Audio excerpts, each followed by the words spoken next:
o tema de hoje, Salomão e o templo.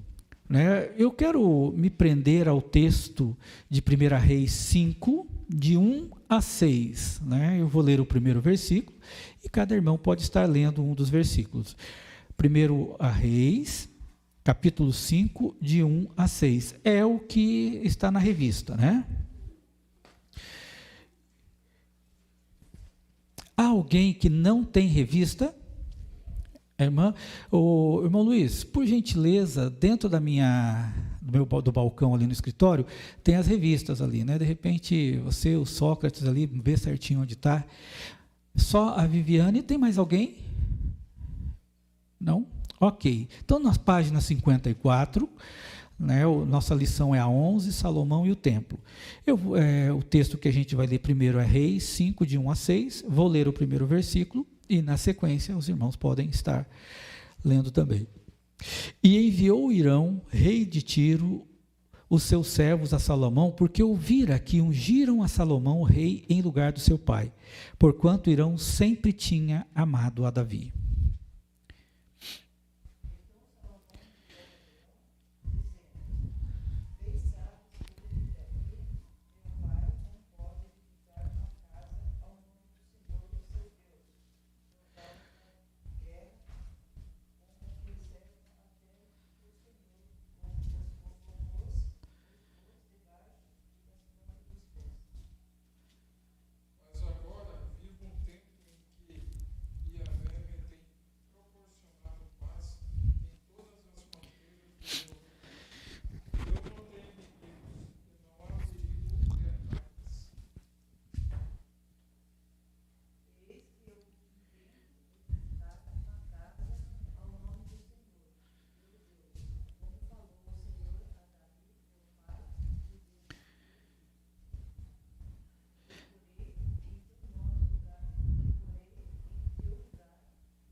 Ok. Queridos, dentro do que vocês leram aí na revista durante a semana, ou que até mesmo conhecem da história, o que te chama a atenção nessa construção do templo para você? O que você achou? Nossa, isso aqui foi bem bacana, isso que aconteceu, olha que interessante, né? Como que você fez como que você pode dizer para nós como que foi isso, né? O que te chama a atenção sobre o templo, né? A gente escuta até falar, né? Templo de Salomão. O que chama a atenção para você dentro do que você leu, do que você estudou?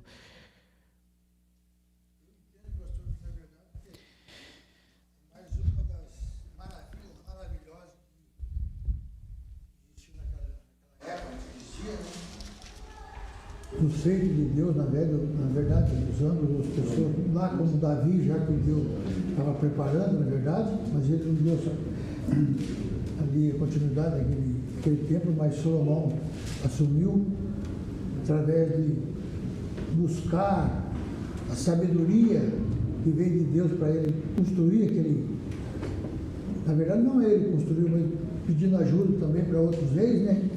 E então, isso aí para mim foi uma maravilha tremenda, de lendo a palavra de Deus, a gente sente isso, que foi uma grande maravilha. Maravilha. Mais alguém quer compartilhar sobre essa questão do templo de Salomão? Pastor Marinaldo, vocês vão saber que ele é descendente de judeu, é isso, né? Como é que é para vocês isso? Bem, o templo sempre figurou, né, entre as coisas assim, mais importantes no judaísmo, né? O povo de Israel, de uma maneira geral, né? Então, falar do templo é sempre algo assim, importante para nós, porque tem muito simbolismo, né, em cada coisa que foi feita ali, né?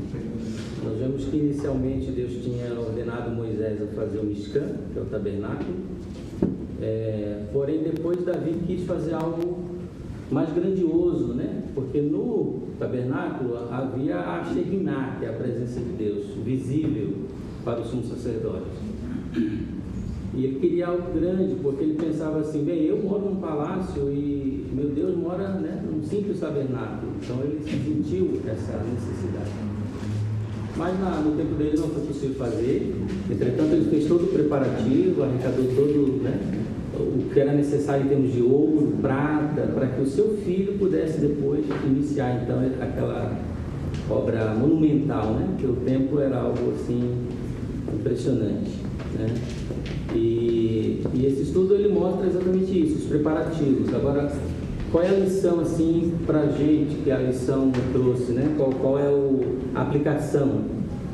A lição menciona assim: Davi sabia que não iria construir, mas nem por isso ele deixou de fazer a sua parte em prover tudo o necessário, né? Então, isso é um grande exemplo de Davi para nós.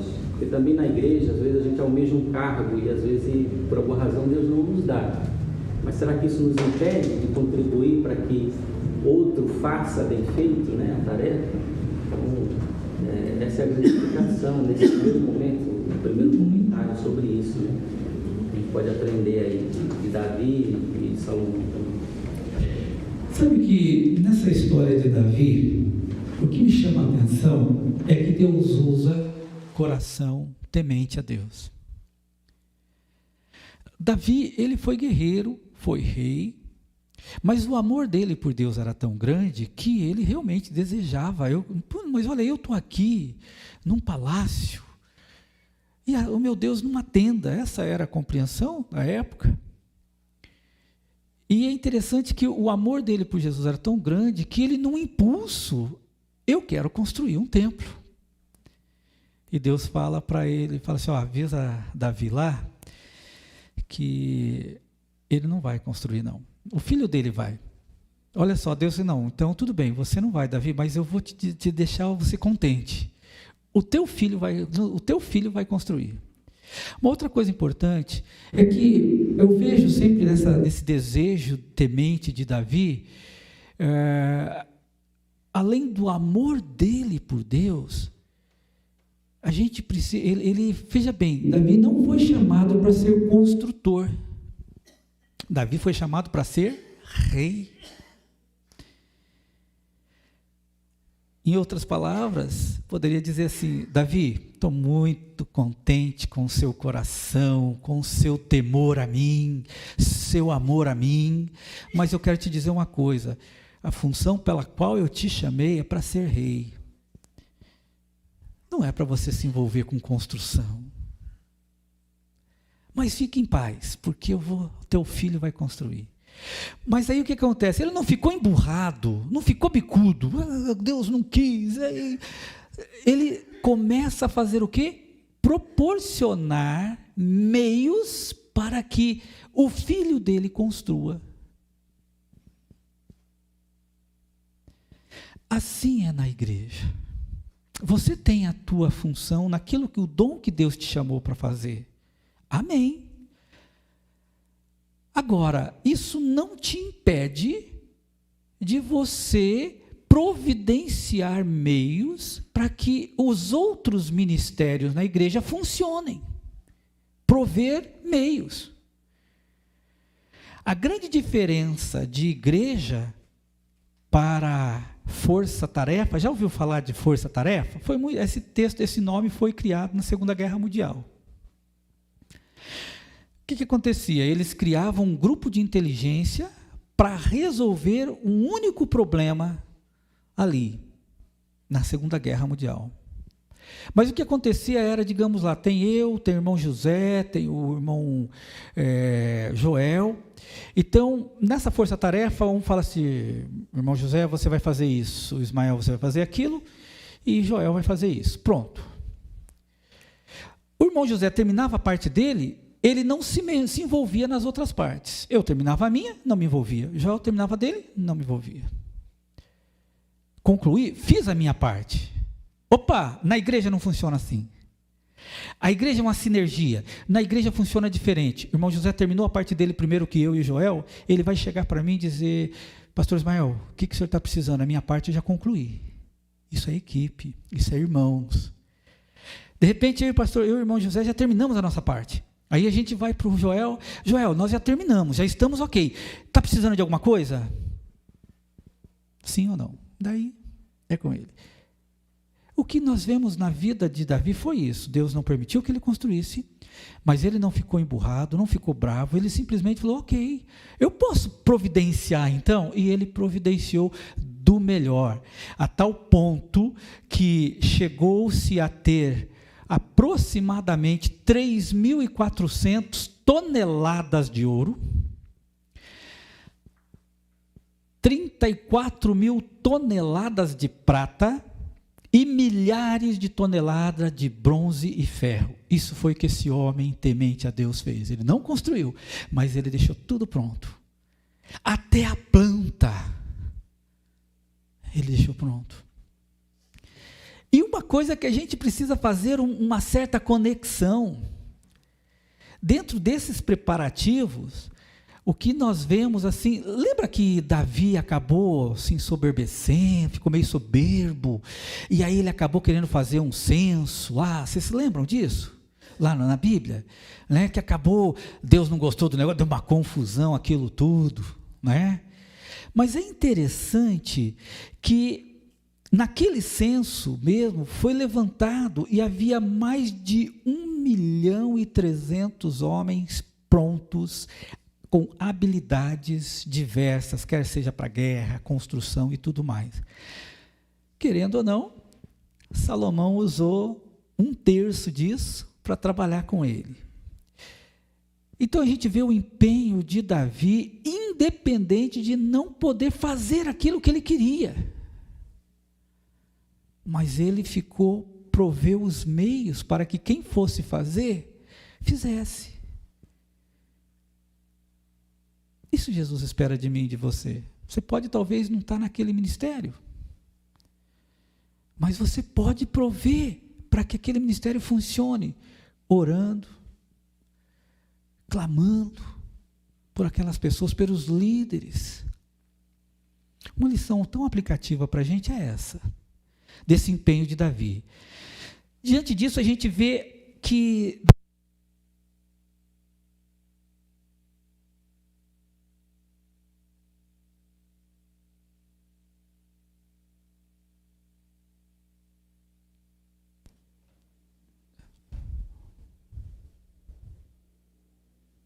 ou será que é a bateria? Ah, não. Oh. Né? Ou o microfone tem medo de você. Você chegou, o rapaz funcionou. Eu acho que ele tremeu na base a hora que você chegou perto, né? Outra coisa importante é a generosidade, o exemplo de Davi.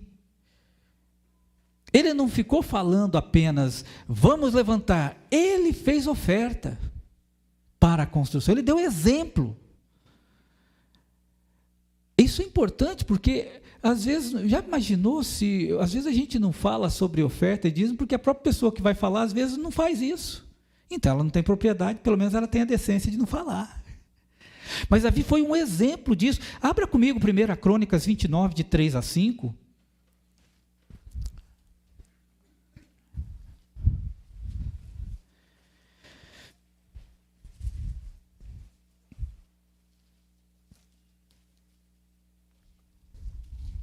Alguém que abriu pode ler.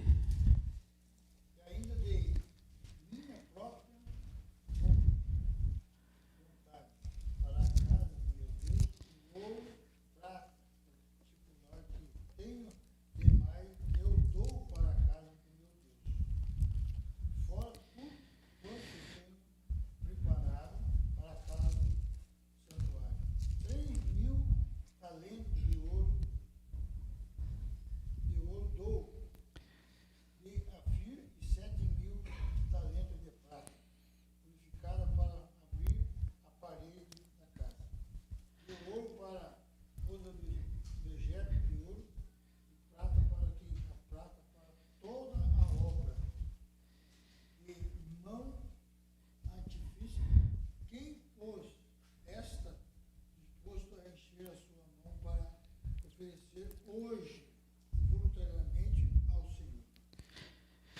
olha só, ele começou, ele foi o exemplo, ele não pediu, ele fez. E se você acompanhar comigo, versículo 6 apenas de 1 Crônicas 29, então os chefes dos pais e os príncipes das tribos de Israel e os capitães dos milhares e das centenas e até os capitães da obra do rei voluntariamente contribuíram. E tamanho foi a contribuição que eles conseguiram arrecadar tudo aquilo. Eu experimentei uma coisa desse jeito e eu tenho muito tranquilidade para falar isso, porque isso para mim não tem glória nenhuma, é só para Deus mesmo. Mas eu me lembro que chegou um dia que precisávamos comprar a casa pastoral, lá na Igreja Batista de Dois Vizinhos, na PIB.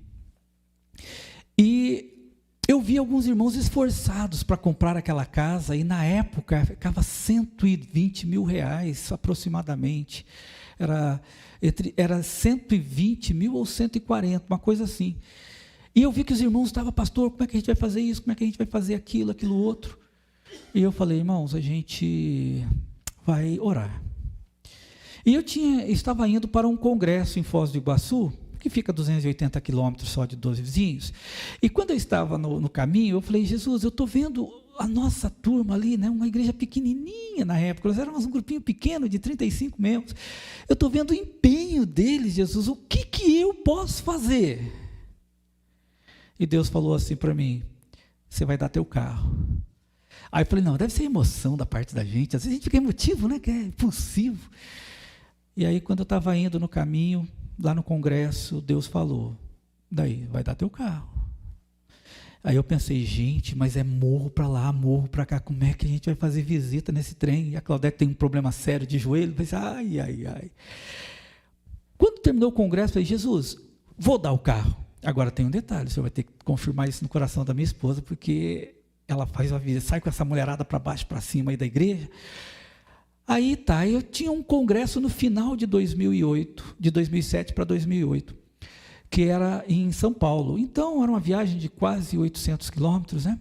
Então, quando eu atravessei ali por Santana do Itararé, que eu já estava indo para o sentido de São Paulo, aí o congresso era em Águas de Lindóia, aí eu falei, amor, eu estou pensando da gente ajudar na casa, se ela tivesse aqui, ela ia falar, eu estou pensando em ajudar na compra da casa pastoral, mas o que Deus falou para você? O que você está pensando? Amor, eu estou pensando em fazer o seguinte, em dar a parte do 13º nossa para a igreja, para comprar. Amor, ela decidiu que ela falava, amor, se Deus está falando, faz, amém. Aí eu andei uns 40 quilômetros a mais, aí tive um pouquinho mais de coragem, amor, eu estou pensando em dar todo o 13º, o que você acha? Amor, se Deus está falando isso para você, dá, amém. Aí teve uma hora que eu me encorajei um pouquinho mais, é verdade, essa foi a minha estratégia, encorajei um pouquinho mais, aí eu cheguei para ela e disse, amor, eu estava pensando numa coisa, sobre a casa pastoral, estou pensando em dar todo o nosso 13º e todo o nosso salário, do mês de dezembro. Ela, se Deus está falando para você, então dá. Falei, ok. Mas aí quando eu estava chegando perto de Águas de Lindóia, aí eu tive coragem, aí eu falei, amor, é o seguinte, o que você acha de nós dar? Porque o meu 13º junto com o meu salário não vai dar o valor do carro. O que você acha da gente dar esse carro para a igreja, para a compra da casa pastoral? Gente, ela olhou, nunca esqueço, ela olhou assim para mim, se Deus está falando alguma coisa para você e você não está me contando, eu falei, não amor, eu vou te explicar tudinho, na hora que a gente chegar lá no hotel. E aí eu compartilhei, e aí definimos, vamos dar o carro para a igreja. Ok. Quando eu cheguei em Dois Vizinhos, fiz uma reunião com a diretoria, o meu carro valia em torno de uns 12 a 13 mil reais, mas se fosse vender à vista, assim, uns 9 mil. Pegava certinho. Eu falei, fiz uma reunião com o patrimônio da igreja e falei, irmãos, é o seguinte, nós vamos comprar essa casa pastoral. Mas como, pastor, a gente está aí há 3 meses, a gente não consegue esse dinheiro. Eu falei, irmãos, se a gente conseguir dar uma entrada de 25 mil reais para comprar essa casa, vocês concordam? Pastor, se isso acontecer, a gente resolve esse negócio. Falei, então tá bom. Aí eu orei, falei, Deus, eu preciso que o Senhor me ajude. Porque o nosso carro vale 9 mil, então está faltando pouco. Aí, de repente, um amigo meu de Glasgow, da Escócia, mandou mensagem. E sabe o que ele disse? Assim, pastor Ismael, vocês estão interessados em comprar a casa pastoral? Eu falei, sim. Então, nós aqui na igreja, a gente estava orando, a gente pensou nisso e a gente fez uma oferta para a igreja. Naquela época, o euro era 6 por 1. Né? E eu falei, coisa boa. E eu falei, bom, então vai chegar mais alguns R$1.000 por aí, 3. Irmãos, a tesoureira me liga numa quarta-feira, um mês depois desse e-mail, pastor, entrou R$16.000 na nossa conta. E é um dinheiro que veio de fora. Eu falei, ótimo. Aí já na hora, patrimônio, preciso de vocês às 19 horas na igreja. Eles foram, cheguei, bom, irmãos, nós precisamos de 25 mil, é isso? Então, já temos os 25 mil, está na conta 16 e a chave do carro está aqui com o documento e tudo. Mas pastor, o senhor não pode ficar sem casa. Não, já está resolvido isso. Se é para eu e a Claudete emagrecer subindo e descendo o morro, nós vamos fazer. E dei a chave para a igreja, dei o documento do carro, daí um membro do grupo, da igreja ali do patrimônio falou, pastor, eu fico com o teu carro. Eu falei assim, bom, então tá jóia. Liguei, peguei, fiz a comissão ali do patrimônio, falei, gente, é vocês que vão negociar essa casa, não sou eu. E aí quando aconteceu isso, eles ligaram para a dona da casa falou, quanto que é o valor que foi avaliado? 120 mil, 130 mil aproximadamente, aí mais ou menos 140 também, de 120 a 140. Aí ela falou assim, não, então tá bom, eu vou fazer para vocês por 85 mil. E aí a gente comprou essa casa pastoral, que hoje vale não sei quanto ali. Mas nós precisávamos da casa pastoral. Compartilhando isso com vocês, Jesus, porque para nós foi uma experiência muito gostosa, mas o que foi mais interessante é que depois de tudo isso acontecer, chegou um irmão que vendeu uma fábrica dele, uma empresa dele, e ele chegou para mim com um pacote e disse, pastor, isso aqui é para a casa pastoral, e tinha R$10.000. Então eu vou, qual é o propósito, pastor, do senhor falar isso? Sim, vai descer? Longe de mim tal coisa, vai ver os morros de 2 vizinhos, para você pensar em dar um carro de presente para Deus. Mas a diferença foi que a igreja começou a mudar. E depois daquele momento, a gente nunca mais teve dificuldades. Nós compramos a casa, documentamos a casa. Eu nunca me esqueço que eu tinha um adolescente recém-convertido e ele não faltava uma assembleia. E numa das assembleias ele falou assim, aí o tesoureiro, olha, paguei a última parcela da casa. Aí, alguém quer fazer algum comentário? Aí ele levantou a mão, né? Ele tinha 13 anos na época. Bom, olha o que ele diz. Quer dizer que a partir de agora a casa é nossa, né? Então glória a Deus. Desse jeito, um menino de 13 anos falando isso, né? O Mateuzinho. Queridos, foi o que aconteceu para a construção do templo. Davi deu o primeiro passo. Em qualquer área, não é questão só financeira, mas em qualquer área que você quer ser seguido, dê o teu primeiro passo.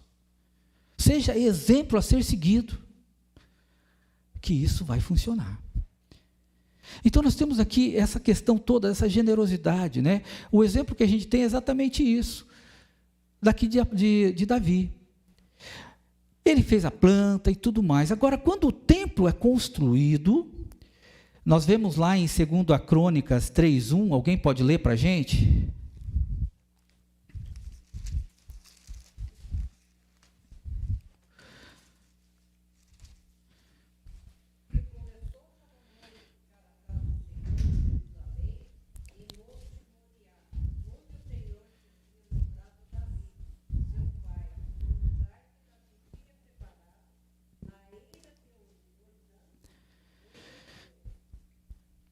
Gente, 2 coisas importantes neste local onde foi colocado o templo. A primeira dela, nesse texto, que é bem detalhado, onde foi que Abraão ia sacrificar Isaque? No mesmo local. Onde parou a praga que Deus deu, porque Davi resolveu enumerar o povo? Na eira de Ornã, mesmo lugar. No mesmo lugar, isso traz um significado tão importante, a Bíblia traz para a gente algumas coisas tão importantes, veja bem, no mesmo lugar onde Davi pecou, e depois Davi se arrepende, ainda há o que fazer. Tem pessoas que quando pecam, ficam lá, vida, nunca mais vou fazer isso, não vou mais fazer aquilo. Você pecou, se arrependeu, agora seja uma pessoa que construa para o reino de Deus, faça a obra, Para de ficar resmungando e vai para o caminho. Davi poderia ter feito em qualquer outro lugar para esquecer, apagar da página da história dele aquilo que aconteceu, mas ele cria aonde? Exatamente ali. Ele faz o templo, onde 2 acontecimentos significativos aconteceram na história do povo. Onde Abraão ia degolar Isaque, e Deus aparece com o cordeiro, e ele diz, quando o filho pergunta, pai, está aqui tudo certinho, já está montado aqui, né, o altar, mas cadê o sacrifício? Abraão, ao invés de dizer, é você, Abraão fala, Deus proverá. E Deus proveu. Meus queridos, quando a obra é realizada, a maneira de Deus, nunca falta provisão divina, tá bom? Nunca. Quando você vai fazer algo para o Senhor, aquilo está convicto no teu coração, arde no teu coração para servir a Deus, Ele providencia. Quando a gente vai fazer algo para Jesus, a obra para Ele, da maneira dEle, Ele proverá tudo que for necessário. Tudo Ele vai prover. Porque é Ele que está não só dando a visão, mas é Ele que está realizando a visão através do crente. Olha como é importante isso para a gente. Muitas vezes Deus dá a visão para a gente quer fazer pelas nossas forças. Já usei muito esse termo, né, Mateus? O que eu digo quando a pessoa está muito crente, muito cansado fazendo as coisas para Deus? Que Jesus, às vezes a gente está fazendo mais coisas para Deus do que... Oi? Muitas vezes nós fazemos mais coisas para Deus do que Ele pediu para fazer, por isso a gente se cansa. Porque Deus não dá só a visão, mas Deus também quer realizar a visão através de você. É por isso que tem muitos crentes que se quebram, daí fica magoado com todo mundo, mas não é, está errado. Deus deu a visão? Deu a visão, né, irmã Elizabeth? Agora, Jesus, como é que o Senhor quer que eu faça? A gente tem que ter essa sensibilidade. Porque quando a gente faz as coisas, que Deus dá a visão para a gente realiza aquilo com as nossas forças, olha, gente, 80% de chance de você se ensoberbecer e tirar a glória de Deus e trazer para você. Eu fiz. Você não fez nada se Jesus não te desse força. Vemos aqui então a construção, vemos que agora Salomão constrói o templo, vemos que as coisas estão funcionando, mas tem uma coisa significativa também, que a coisa não foi construída de qualquer jeito. Olha, pega a pessoa mais barata, pega a pessoa que resolve o problema ali, para a gente não gastar muito. Aqui a questão não é nem muito nem pouco, a questão é como Deus quer que seja feito. Observa comigo lá em 2 Crônicas 2:7.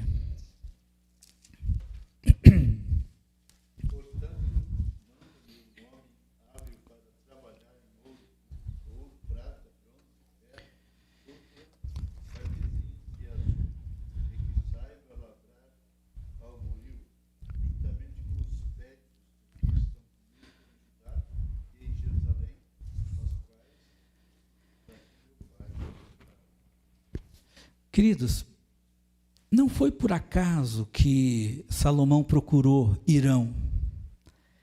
Porque esse mesmo Hirão, quando ele era tão amigo de Davi, que esse mesmo Hirão é que providenciou todo o material para a construção do palácio.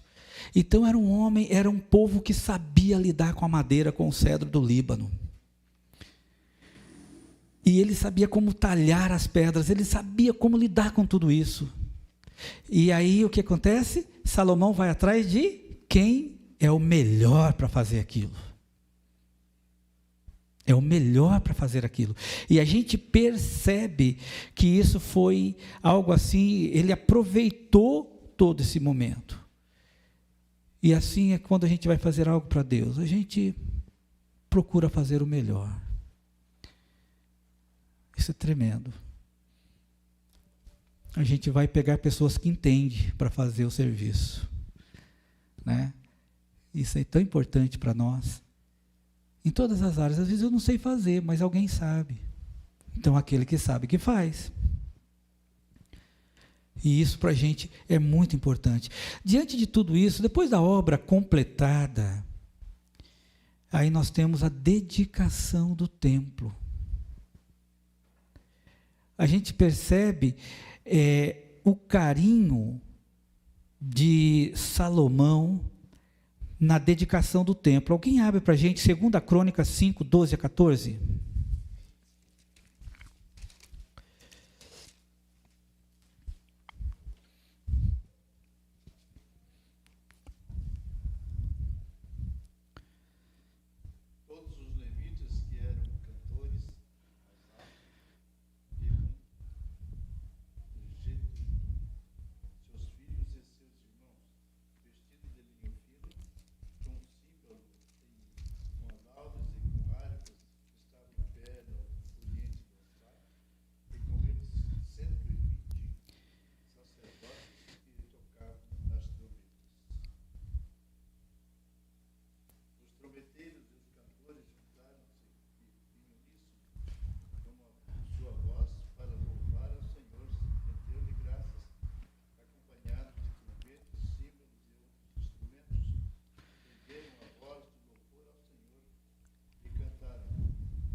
Na época quando foi levado a arca, o que a arca representava para o povo de Israel? Presença de Deus. A primeira coisa que eles trazem é a arca que representa a presença de Deus, e isso dá um passo de humildade, dizer: Deus, tudo que aconteceu aqui foi obra do Senhor. 7 anos de construção, mais anos para trás, quando Davi teve vontade de construir, e no final Deus falou que não, mas ele foi juntando as coisas, mas a presença de Deus. Queridos, vale lembrar como a palavra de Deus, escritos naquelas tábuas, guardada dentro da arca, era o ponto central do culto. Assim como as palavras de Jesus para nós, cristãos, é o ponto central da nossa vida, do nosso culto a Deus. Nosso culto semanal, dia a dia. Não é só do domingo de manhã e domingo à noite, mas todo dia é um culto.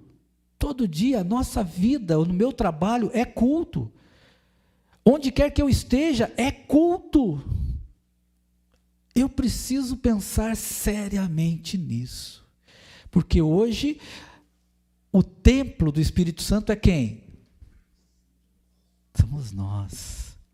Gente, isso é tão profundo, tão importante. Vocês já imaginaram se eu fosse pregar agora e começasse a falar um monte de asneira que não tem conexão nenhuma, ficar falando da vida dos outros, perdendo tempo contando de lá e de cá? O que vocês iam falar para mim? Francamente falando, por mais elegante que vocês sejam, e tentarem controlar a indignação de vocês comigo, o que vocês iam dizer para mim? No mínimo, com mais elegante, foi: pastor, por favor, se o senhor não tiver o que pregar, põe alguém que pregue a verdade do evangelho, mas não fica perdendo tempo com porcaria e falando besteira. Agora, trazendo para agora, se eu sou o templo do Espírito Santo, onde quer que eu esteja, eu cultuo a Deus. E eu preciso cuidar com tudo que eu falo, porque eu preciso glorificar a Deus com o meu comportamento, com o meu pensamento, com as minhas palavras. Eu preciso realmente levar muito a sério isso, porque muitas vezes Deus pode estar pesando a mão sobre mim e eu não estou sabendo por quê. E eu começo a achar culpados, quando na verdade, eu que sou o templo do Espírito Santo, não estou pregando o evangelho. Porque pregar o evangelho não é só sair distribuindo folheto e falando, não. É o teu comportamento. Às vezes você no seu trabalho é a única Bíblia que alguém vai ler, sabia? E pode ler ao contrário, né? Então o meu comportamento é extremamente importante, porque o meu culto não é no domingo à noite. É na hora que eu levanto, até a hora que eu vou dormir, é culto. E eu não estou exagerando. Não estou exagerando, porque o meu Jesus, o nosso Jesus, não morreu na cruz para a gente fazer do jeito que a gente quer. Nós somos chamados para glorificar o nome dele. Então, as palavras de Jesus, que é a nova aliança, ela precisa ser a base do meu culto diário. Olha como é importante isso para a gente. Olha como é importante avaliarmos isso. Gente, às vezes a gente está tão focado com algumas coisas, mas isso é uma coisa tão pequena, mas ela é tão profunda. Ela é tão séria. Salomão não começou nada sem antes trazer o símbolo da presença de Deus ali. E dentro da caixa, dentro da arca, tinha as tábuas da lei. Eu e você somos templos do Espírito Santo. Onde quer que eu e você estejamos, precisamos sim cuidar com o que fazemos, porque nós podemos estar cultuando a Deus ou envergonhando a Deus. E, gente, eu não estou sendo, em hipótese alguma, radical, legalista, mas eu posso dizer para vocês com certeza que quando eu não faço isso, eu estou profanando o sagrado, porque eu sou corpo, eu sou o templo do Espírito Santo, e eu preciso pensar seriamente nisso. Eu posso pegar várias ideias, e esses dias eu estava conversando com um obreiro, e eu estava dizendo, e a gente chegou numa conclusão muito clara. Meus queridos, até a razão humana precisa se ajoelhar diante da palavra de Deus. Até a razão humana, até as filosofias do melhor filósofo do mundo tem que se ajoelhar abaixo na palavra de Deus, porque a palavra de Deus é verdade eternamente. Então, Salomão, ele glorifica a Deus com aquilo. Ele exalta a Deus com o seu comportamento. A primeira coisa, gente, não começa nada sem antes. Vamos trazer aqui. E a oração dele, então, é algo mais tremendo ainda, que se você observar lá em 2 Crônicas 6, acompanha comigo, versículo 14 a 15, o que diz lá? Olha a oração que ele começa.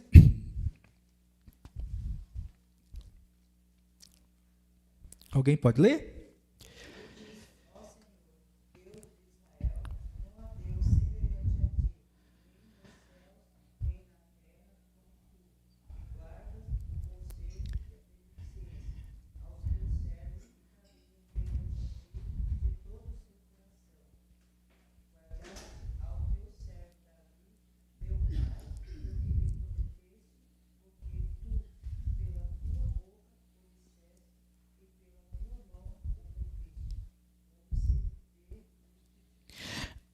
Vemos ali que a primeira coisa que ele faz é glorificar a Deus, louvar a Deus, magnificar a Deus. Eu já disse que isso nós podemos fazer, que magnificar a Deus é falar quem Deus é, o seu poder, a sua graça, a sua misericórdia, a sua bondade.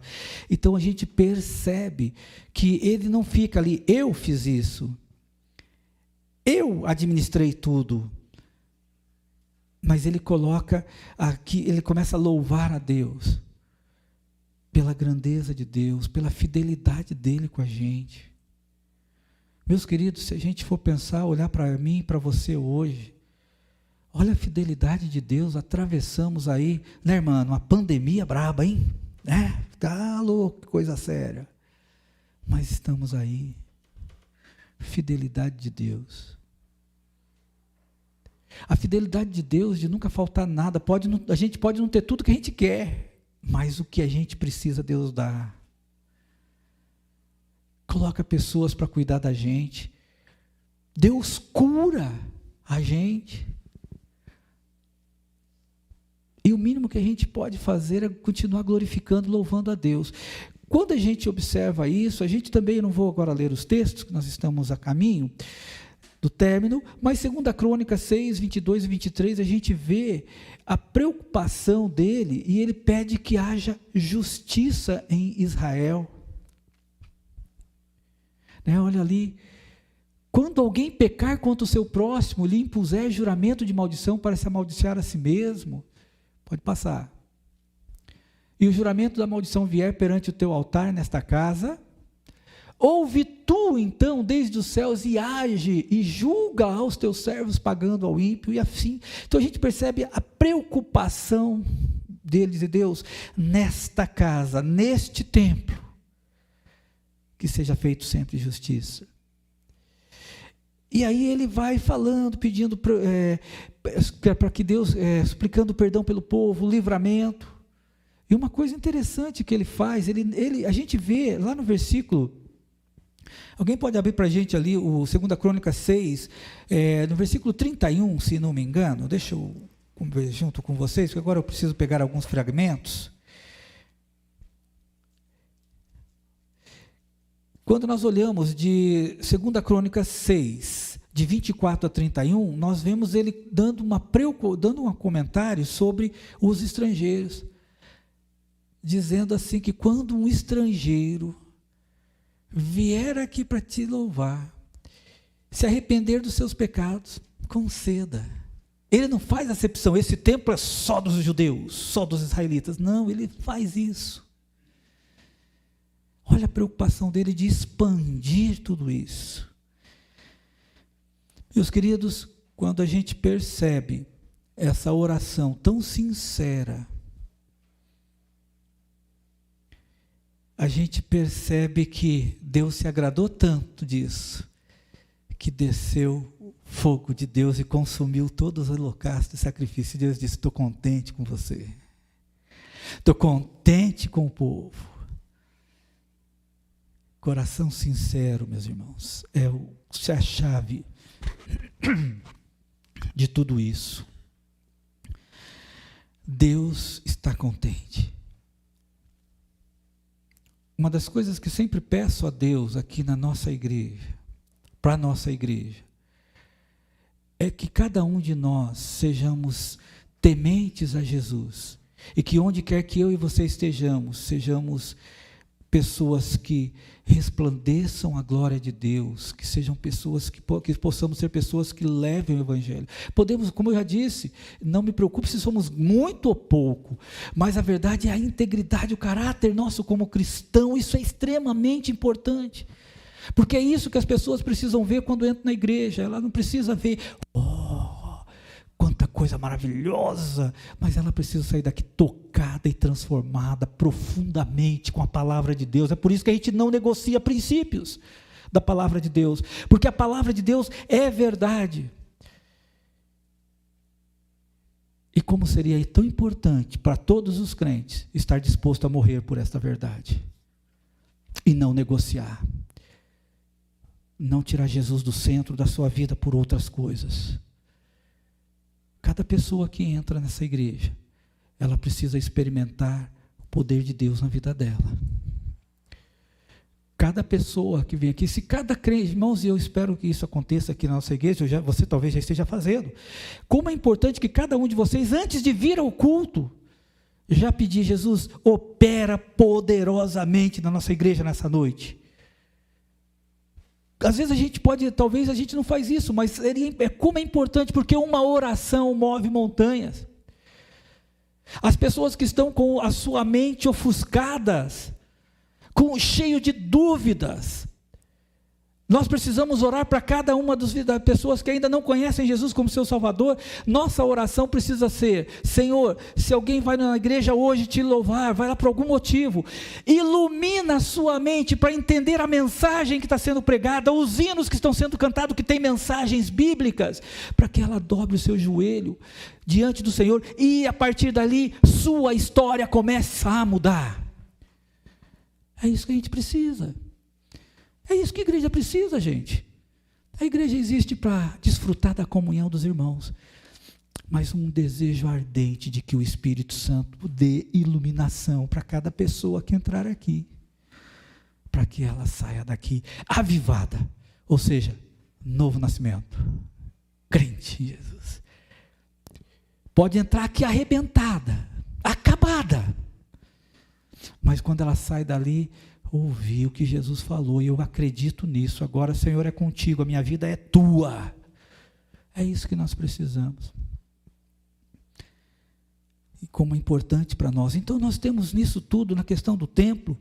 E agora, para a gente nós temos uma coisa muito importante, que é lá em João 4:24, né? Um exemplo claro para a gente, poder abrir para a gente 4:21, João 4:21, alguém pode ler?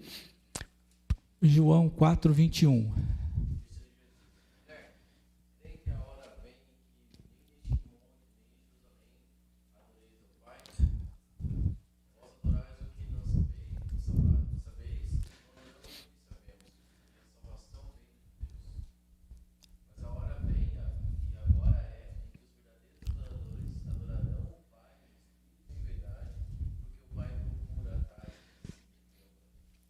Queridos, na época de Salomão, todo o povo tinha que ir a Jerusalém. Na época de Jesus, todo o povo tinha que ir a Jerusalém. Uma vez por ano tinha peregrinação. O que Jesus está falando para essa mulher que ia acontecer é o seguinte: olha, vai chegar um momento, já está chegando, onde você vai adorar o Pai em qualquer lugar, porque você é o templo, o Espírito está dentro de você. E aí ele coloca: importa que os adoradores o adorem em espírito, ou seja, vontade humana. Eu quero adorar em espírito e verdade. Espírito aqui é o espírito do homem, tá? Não é Espírito Santo, não. O espírito do homem é o desejo, a vontade de ser franco, sincero diante de Deus na sua adoração. E a verdade é a palavra de Deus. Por isso, até para louvarmos a Deus, adorarmos a Deus, a palavra nos ensina. Nós não podemos pegar atalho. Então a gente depende disso. A vontade é minha, de adorar a Deus em espírito e em verdade. A vontade é minha. Mas como faço isso? Quanto mais eu conheço o Evangelho, mais o Espírito Santo vai me ensinando a adorar e a louvar a Deus. Por isso aquele negócio que é tudo por Espírito não funciona. Por isso que às vezes a gente tem umas ideias, não, porque deixa o Espírito agir, e às vezes a gente não está falando de uma coisa com coisa dentro do que a Bíblia diz. A Bíblia nos ensina diferente. Então nós precisamos o quê? Nos aproximar a Deus com um coração sincero e com a plena certeza da fé, conforme a gente vê lá em Hebreus 10:22. Queridos, quero assim concluir a minha parte, mas nós vamos ter aí uns minutos para que alguns irmãos possam compartilhar mais dentro do que nós falamos, porque é possível do pastor não ter colocado alguma coisa que de repente seria um destaque importante dentro do que você já estudou na lição. O que nós precisamos sempre nos preocupar, que Deus pode dar uma visão para nós, mas Ele não quer que eu faça sozinho, e muitas vezes Deus pode me dar a visão, mas Ele quer usar uma outra pessoa para colocar aquilo em prática. O que eu tenho que fazer? Providenciar meios. Eu estou disposto a providenciar meios. Isso acontece comigo quando eu estou diante de algumas decisões muito difíceis dentro denominacional, que às vezes as resoluções são diferentes da que eu acredito que deveria ser. Mas aí quando aquilo acontece, eu falo, bom, Jesus, eu não concordo muito com aquilo, mas eu estou junto. Eu posso estar errado, eles estão certos. Então eu descanso, é o Senhor que vai fazer a obra, eu vou só orar, porque é o Senhor que cuida disso, porque a obra é tua. Eu não tenho aquela preocupação de que a minha vontade se prevaleça, porque não me importa isso, o que me importa é que a minha vontade seja servir a meu Jesus do jeito que Ele quer ser servido por mim. A minha vontade é adorar a Deus do jeito que Ele quer que eu o adore. É por isso que muitos projetos de cristãos não vão para frente. É um desejo ardente de fazer aquilo dar certo de todas as maneiras, só que ele parece um rolo compressor, ele vai passando por cima de todo mundo e vai judiando de todo mundo. Não funciona assim. A gente precisa estar nisso. O templo foi o principal meio de interação entre Deus e o seu povo. Agora hoje, Jesus cumpre o seu papel de nos levar a Deus. Por isso, queridos, que nós venhamos sempre termos um desejo ardente de servir a Jesus do jeito que Ele quer que eu sirva. Não do jeito que eu quero servir. Porque há um perigo muito grande de você errar. Muito grande. E além de errar, ainda sofrer muito com isso. Então, quando a gente quer uma mudança radical na nossa vida, a coisa mais importante é ser humilde. Jesus, eu quero ser diferente, eu quero mudar. Eu preciso disso na minha vida. Nossa, quanta gente eu já machuquei, já ofendi. Deus, eu não quero isso para mim. Eu quero ser um servo do Senhor que não fique querendo ensinar o Senhor como tem que fazer as coisas. Eu quero apenas ser submisso ao Senhor. E sabe o que acontece com isso? Primeiro, você valoriza mais a presença de Deus. Então você não vive tão preocupado com os resultados. Você faz o melhor que você pode, mas você não exige dos outros mais do que você pode fazer. E a gente descansa no que Deus está fazendo, porque a obra é de Jesus. Se a obra é dele, é ele que faz.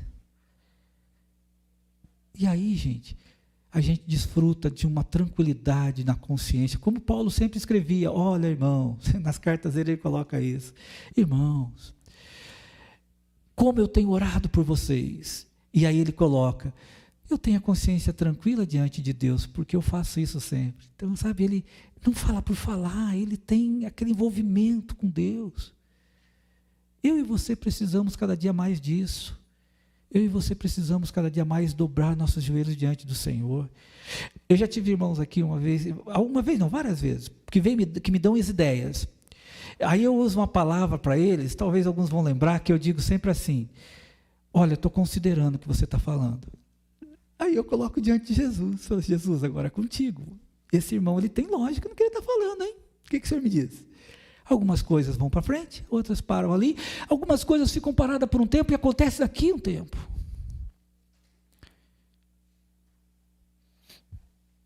E agora eu dou uma palavra pessoal minha. Eu não tenho dúvida nenhuma de que a reforma que nós fizemos aqui foi algo que estava no coração de Deus. E sabe por que eu digo isso? Porque quando começou a pandemia, os irmãos se lembram, alguns ficaram até meio chateados comigo. Ficaram? Mas teve um que eu falei, porque eu falei, né? No dia 15 de março, nunca esqueço dessa data, porque eu lembro dos olhares. Quando eu falei, irmãos, esse é o último culto nosso, agora até a coisa mudar. Eu tive irmãos falando assim para mim, pastor, o senhor tem certeza disso? Eu disse, não, tenho sim. Mas eu pensava que era em abril ou maio a gente voltava, né? O homem é falho do mesmo jeito. Mas a atitude foi certa. Alguns meses depois, em julho, veio um pastor que eu doei. Vocês lembram que tinha umas cadeirinhas de madeira lá embaixo? Lembra? Aquilo tudo. Eu doei para uma igreja que precisava urgente daquilo e a gente não estava usando. E igreja é assim, gente, se em 6 meses você não vai usar um negócio, você não usa mais, tá? Não se iluda. É que nem aquela blusa que você comprou, nunca usou, passou de 6 meses, pode doar para alguém, abençoa alguém, porque você não vai usar de novo. Pelo menos lá em casa acontece esse tipo de coisa. Né? É isso mesmo, né, irmã Elizabeth? Então, aí o que acontece? Aí chegou esse pastor, né? Pastor, como é que o senhor está se virando na pandemia? Eu falei, eu estou vindo na igreja todo dia, porque eu não parei, de segunda a segunda. Eu entendi que naquele momento eu tinha que ser o plantãozão aqui na igreja. Foi o que eu fiz. E aí ele falou, mas o senhor não se preocupou com os dízimos e ofertas, porque o senhor fechou a igreja? Aí eu falei, rapaz, eu nem pensei nisso, cara do céu, não pensei nisso. Mas falei assim, olha, não pensei nisso? Não, estou pensando nisso. Quando o irmão Dionísio falava para mim, pastor, a gente está podendo guardar um dinheirinho na poupança. Você pode guardar. Aí quando terceiro mês ele falou a mesma coisa, aí eu fiquei alegre, mas ele olhou assim para mim e falou, pastor, parece que o senhor não está contente? Não, estou contente. Mas estou preocupado. Por quê? Se Deus está mandando dinheiro, Ele quer alguma coisa com isso. Não é para ficar gordo. E aí foi quando deu aquele desejo na igreja de fazermos a reforma.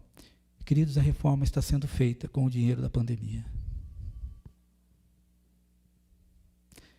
Não baixou as entradas de dízimos e ofertas aqui na igreja. Um dos nossos missionários ficaram sem receber. Ajudamos ainda na pandemia, uma casa que pegou fogo no interior, a igreja ajudou. Um irmão que tombou o caminhão, a igreja ajudou. Lá do outro lado, lá em Minas, a igreja ajudou. Atendemos 219 famílias com cesta básica. Gente, eu não estou falando isso de hipótese alguma, caia por terra qualquer pensamento carnal nesse sentido. Não é para nossa glória.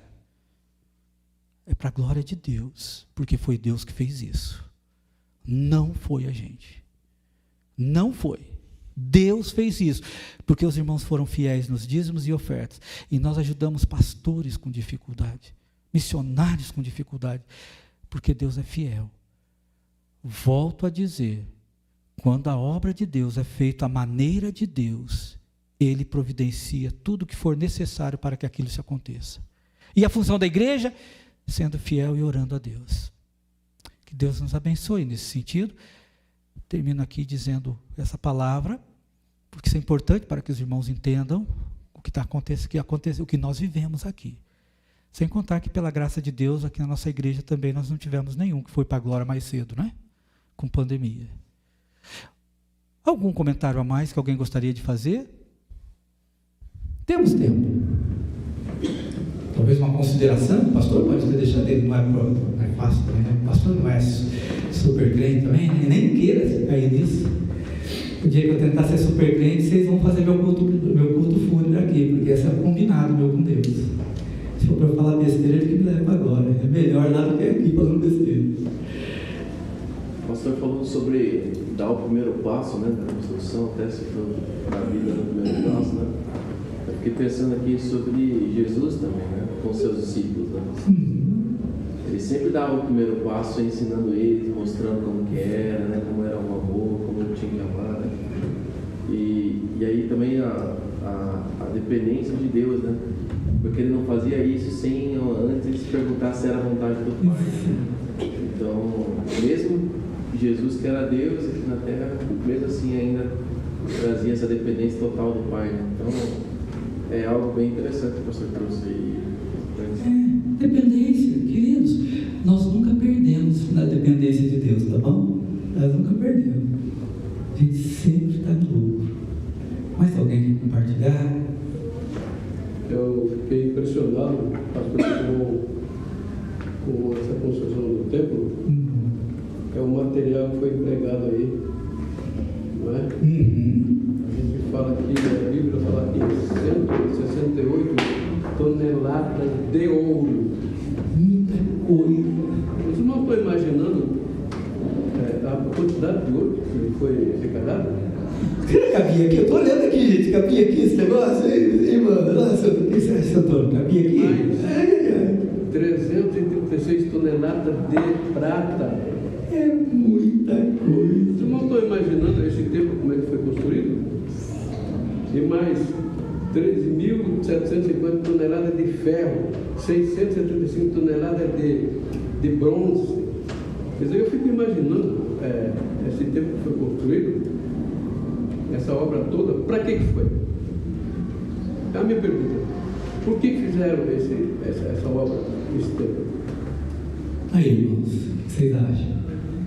Agora vamos lá. Aí, os judeus, para que eles fizeram? Tem uma resposta. Tem, claro que tem. Deus não faz nada sem propósito. Por mais que alterou um pouquinho o ego dos judeus da época, mas Deus não faz nada sem propósito, não. Eu vou dar a resposta, irmãos. Essa obra é grande porque o palácio não é para homens, mas para o Senhor, né? Para a habitação da arca do Senhor. Mas tem outra pergunta aí. Por que a arca do Senhor sempre existiu, né? E andava em tendas? E agora que vem a preocupação de construir uma arca, construir um templo para colocar a arca. Aí, vamos lá. Gente, é para queimar a cabeça mesmo, é para sapecar os neurônios aí. O que será? Vivi em tendas, né? E agora resolveu construir um templo para colocar a arca. E aí? E tem a terceira pergunta: por que hoje, né, não se constrói um templo desse aí para colocar alguma coisa referente à arca do Senhor? Aliás, tem. Hoje temos em São Paulo uma réplica do templo de Salomão. Quer dizer alguma coisa? Não quer dizer nada. Hoje quem é o templo? O problema aqui, irmãos, é a sou os propósitos de Deus, né? Ele tem os seus propósitos. Claro. A diferença de a arca está andando em tendas e agora está em templo de ouro construído por Salomão, propósito de Deus. Porque veja bem, Davi queria já construir o templo, porque ele tinha condições suficientes, porque os despojos que ele tinha ganhado em guerras, ele tinha o suficiente para construir esse templo. Mais os amigos dele que ele tinha ali para fornecer cedro, madeira, essas coisas, ele podia construir, mas não construiu, não. Por quê? Questão de ética também, porque Davi vinha de guerras, muita intriga, muita coisa, e Deus falou para ele: você não vai construir, quem vai construir são os teus ascendentes, que no caso aqui foi Salomão, filho dele. Então a ética também entra nessa questão. Sim. Além dos propósitos de Deus. Quer dizer, Deus tem propósito que você não pode discutir e nem tem resposta para isso. Muita resposta exata. Exato. O detalhe é a gente ter calma no nosso coração para a gente aguardar e ver o que Deus está fazendo. Quando Deus falou para Davi, teu filho que vai construir, não deu nada. Trabalha no tempo. Deus trabalha no tempo da sua vida e da minha.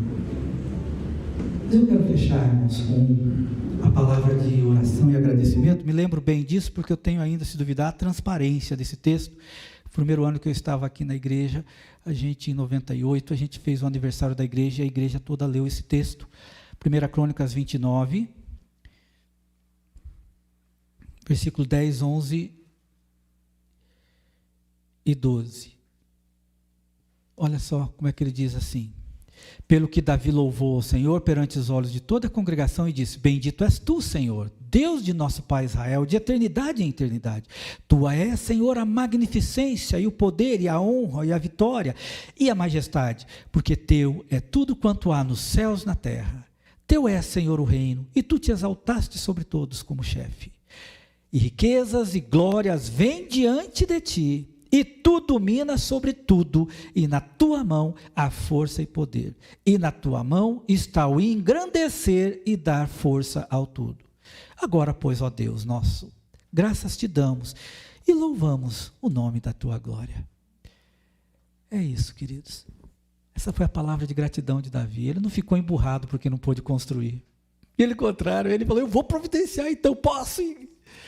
Que Deus nos ajude a aplicar, que o Espírito Santo aplique nas nossas vidas, que nós não venhamos a ficar só no conhecimento e informativo bíblico, mas que a gente permita que não só desça no nosso coração, mas que o Espírito Santo venha nos impelir, venha nos estimular a pôr em prática na vida da gente. Meu amado Deus, obrigado pela tua palavra. Obrigado, Senhor, pelo teu cuidado. Deus, tudo que somos, tudo que temos é teu, Senhor. E somos muito felizes de saber disso. E é muito gostoso depender da tua graça.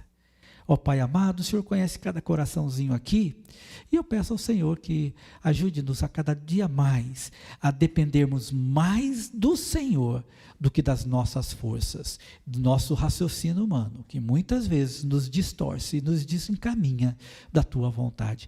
Em nome de Jesus. Amém, Senhor. Amém. Joel.